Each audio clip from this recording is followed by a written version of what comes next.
এই লোকটি ছিল একজন মুনাফিক। সে যখন দেখলো যে এভাবে মীমাংসা হয়ে গেল,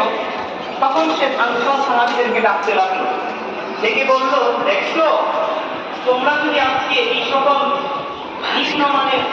যারা অবদক্ষ, যারা তাদের বাড়িঘর ছেড়ে তারা তোমাদের কাছে এসেছে, তাদেরকে যদি তোমরা